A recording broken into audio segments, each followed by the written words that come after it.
Hola, ¿cómo están? Este es el grupo de la clase de análisis económico de Latinoamérica. El país a exponer es Chile. Los integrantes del grupo son Edison Sandoval, Ingrid Cantos, Lady Damián Jocelyn de la Rosa y Ecuador García. Chile, oficialmente República de Chile, es un país soberano ubicado en el extremo sur de América del Sur. Adopta la forma de gobierno republicano, democrático, presidencialista y unitario. Su capital es la ciudad de Santiago. Es considerado un país de ingreso alto por el Banco Mundial y en vías de desarrollo por la Agencia Central de Inteligencia. Sus más de 18 millones de habitantes promedian índices de alfabetización, calidad de vida, crecimiento económico, esperanza de vida, globalización y PIB per cápita, que están entre los más altos de América Latina. Chile es el país con el mayor índice de desarrollo humano en la región. La economía chilena es internacionalmente conocida como una de las más sólidas del continente. Pese a diversos periodos de crisis que ha enfrentado a lo largo de su historia, en los últimos años ha tenido un importante y sostenido crecimiento económico. Implantado durante la dictadura militar de Pinochet, la economía libre de mercado se ha mantenido por los gobiernos posteriores con mayor cobertura de programas sociales. La desigualdad de género, cuyo índice en Chile fue de 0,374 en 2011, también incide como variable en el dinamismo de la economía chilena. Pese a los avances en la materia en los últimos años, la diferencia salarial entre hombres y mujeres se mantiene. Además, la baja participación laboral de la mujer, la menor en Latinoamérica, dificulta la reducción del desempleo.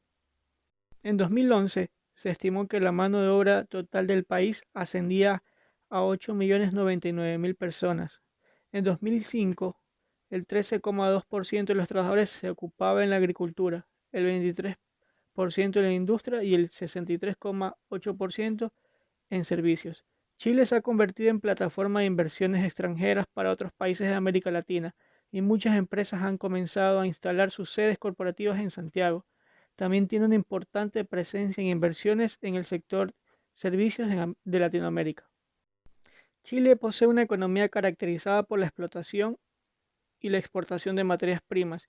En 2012, las exportaciones cobre, fruta, productos pesqueros, papel y pulpa de celulosa, químicos y vinos llegaron a 83.660 millones, mientras que las importaciones alcanzaron una cifra de 70,200 millones. Por otro lado, la deuda pública se estimó en un 10,1% del PIB y la deuda externa en 102 millones a fines de ese año. Desde 1975, la moneda oficial de Chile ha sido el peso y su principal producto comercial es el cobre, popularmente conocido como el sueldo de Chile, ya que es el país con mayor producción de cobre en el mundo, satisfaciendo el 36% del mercado mundial y cuenta con el 28% de las reservas mundiales de cobre. Luego de esta breve reseña histórica y económica de Chile, nos hacemos la siguiente pregunta. ¿Cómo un país pasó de tener en 1975 5.384 millones de PIB per cápita a tener en el 2016 21.446 millones de PIB per cápita? Como un país que sufrió golpes de Estado, gobiernos autoritarios, cambios de moneda y extrema pobreza, con una inflación elevada, a ser conocido como un país europeo en Latinoamérica, con un alto índice de estabilidad. Pues bien, este cambio empezó con Milton Friedman y los Chicago Boys, que lo veremos a lo largo de esta exposición y de este video.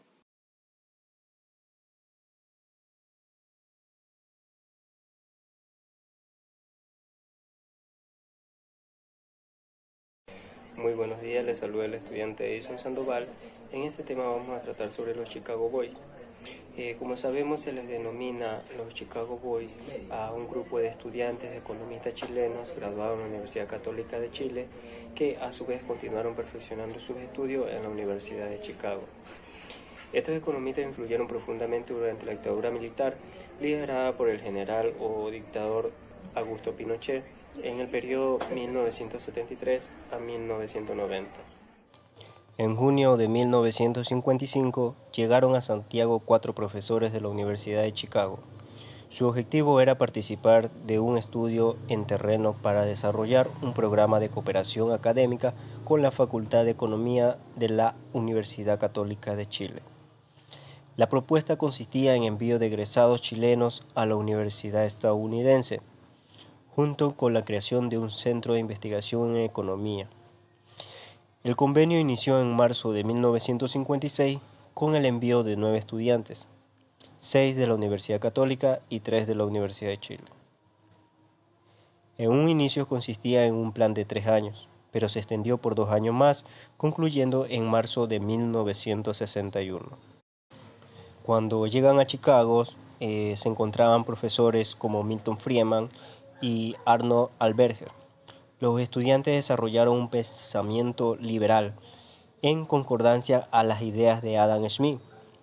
Friedman planteaba en sus clases y en sus escritos que el mercado debe tener la menor cantidad de intervención que sea posible y que la sociedad debe actuar desde el individuo, para así no tener como freno a un Estado que pudiese distorsionar al mercado.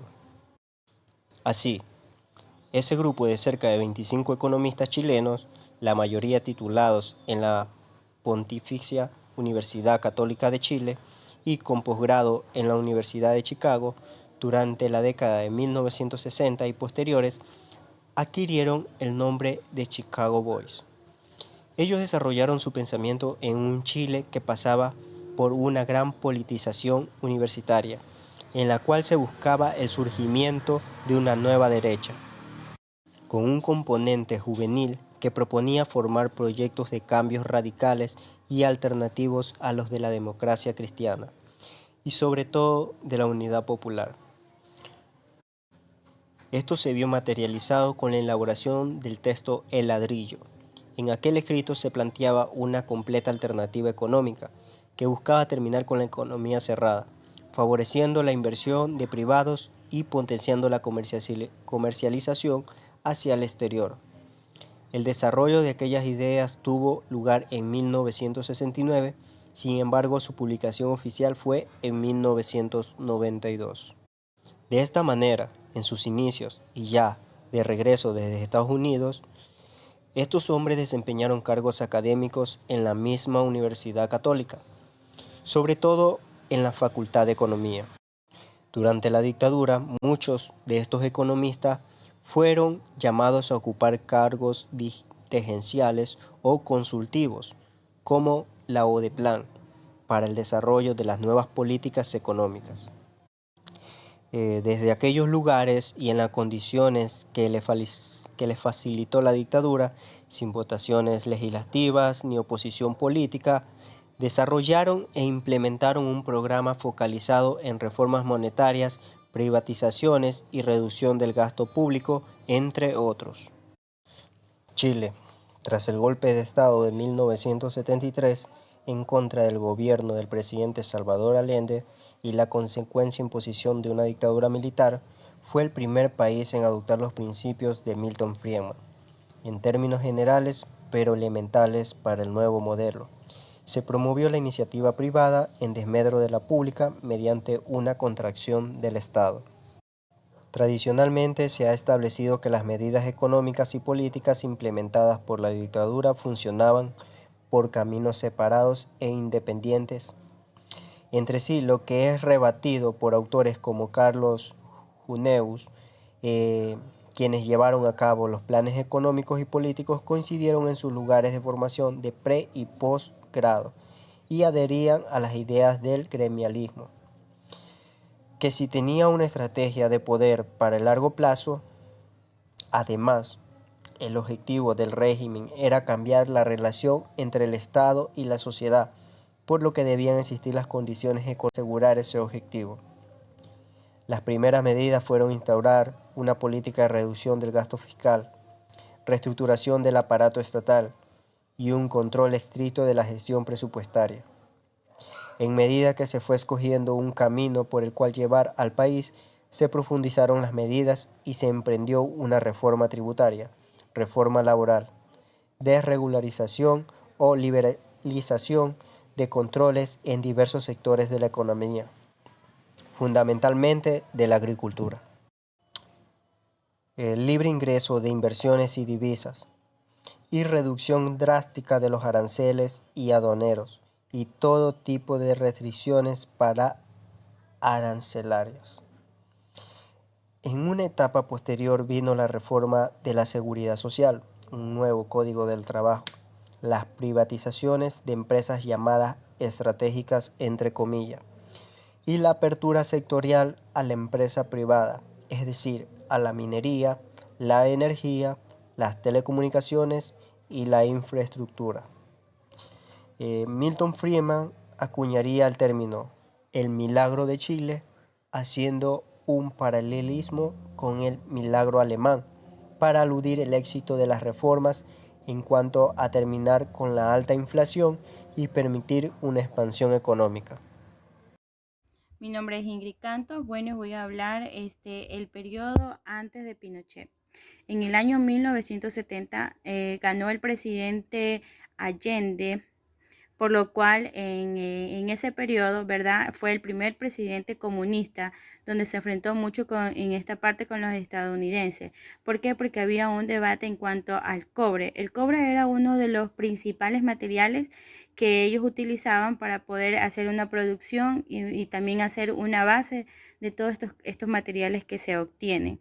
Pero no solamente eso, sino que fue como uno de los presidentes que hizo una socialización con todo lo que fue el pueblo, ¿verdad? Como ustedes ya les expliqué, el comunismo hubo a partir de este año, en 1970, a lo que él ganó, fue también un cambio antes de llegar a Pinochet, porque Pinochet fue una de las dictaduras más resaltadas. Entonces lo que ya vino a ser como que este golpe antes, ¿verdad? Hubo un cambio depresivo en este sentido porque la gente y la población ya estaba acostumbrada a esta economía, a esta comunidad, a esta forma de actuar en cuanto a la política, la economía. También podemos explicar en esta parte, ¿verdad? Que no solamente hubo como un cambio social, sino que fueron vistos como uno de los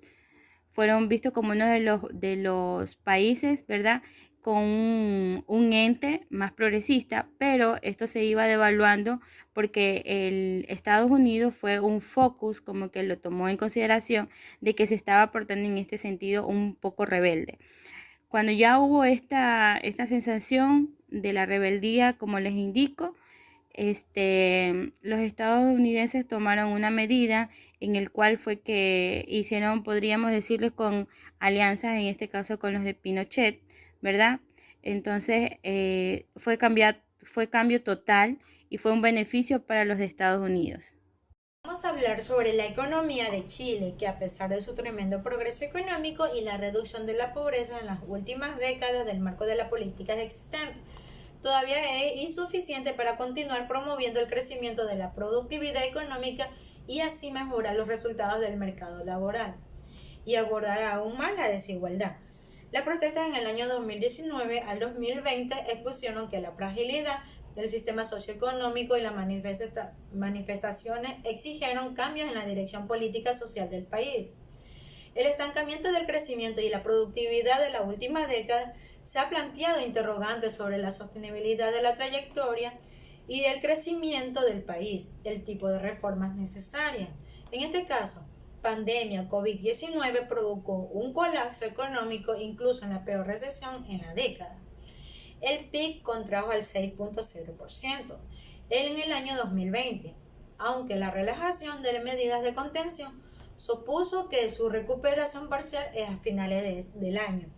Aunque las autoridades han utilizado reservas fiscales, la deuda pública ha pasado al 28% en el año 2019 y el 33% en el 2020. Esto se espera que la tasa de la pobreza aumente del 8.1% al 12.2%, provocando que aproximadamente 78.000 personas caigan en la pobreza. Una de las mayores respuestas a la política en la región solamente compensó parcialmente el impacto de las restricciones de liquidez y la incertidumbre. En esta respuesta incluyen transferencias de efectivos, programas de mantenimiento de puestos de trabajo, aplazamiento de recorte de impuestos y reservas y garantías de liquidez y retiros anticipados de fondos de pensiones. Con este apoyo del estímulo continuo, el gobierno y la campaña de vacunación, rápidamente se espera que la tasa de crecimiento aumente al 5.5% en el año 2021. En otro factor, impulsa la economía, la liquidez acumulada, provocando medidas de estímulos monetarios y los retiros de fondos de pensiones, con el bien de incertidumbre frenar la recuperación y la inversión privada, la política de flexibilidad, estimulación de la demanda interna. Las exportaciones deberían beneficiarse a los altos de los precios del cobre y la fuerte recuperación en la economía avanzada en China. Sin embargo, este es un poco probable que Chile alcance a niveles de prepandémicos antes del 2022. Buenas noches, economista. Mi nombre es Jocelyn de la Rosa y voy a hablarle acerca de la coyuntura económica de Chile. Debido al menor dinamismo de la demanda interna y externa, podemos saber que la disminución del volumen del comercio internacional junto con un mejor precio del cobre a causa de las tensiones comerciales entre China y Estados Unidos ha repercutido en la caída de las exportaciones 2019 en comparación con el 2018. El análisis de la tasa de crecimiento de Chile en el 2019 experimentó una caída, más bien en el 2019, y pasó del 4.0 en el 2018 al 0.8%. También, en cuanto a la política monetaria, la autoridad dio un giro expansivo en el segundo semestre del 2019. Se redujo la tasa de política en 3 ocasiones. Y en Chile, el año pasado, en Chile enfrenta en el 2020 una de las peores crisis económicas de su historia, y la CEPAL, que la conocemos, estima que el PIB del país se contraerá en un 6%. Todos sabemos que es producto de la pandemia, de lo que todo lo que estamos viviendo, y la caída del producto debido a la crisis social que se inició en el último trimestre del 2019 continuó con un debilitamiento de la actividad económica en los primeros meses del 2020. El cierre de fronteras, prolongadas cuarentenas, la suspensión de actividades económicas para controlar el avance de la enfermedad se tradujo en una caída de la demanda interna, un menor nivel de producción y el nivel de desempleo, como toda Latinoamérica está viviendo. Para enfrentar esta situación, el gobierno puso en marcha medidas económicas dirigidas a apoyar el ingreso de los hogares, proteger el empleo y brindar alivio económico a empresas afectadas por la pandemia. Y por último, el análisis de esta tasa de crecimiento de este país es que el déficit fiscal, que pasará del 2.8 del PIB en el 2019 al 8.2 del PIB en el 2020. Y también se estima que los ingresos tributarios presentarán una caída del 13.6% real como consecuencia de la menor demanda interna de los beneficios tributarios de este país.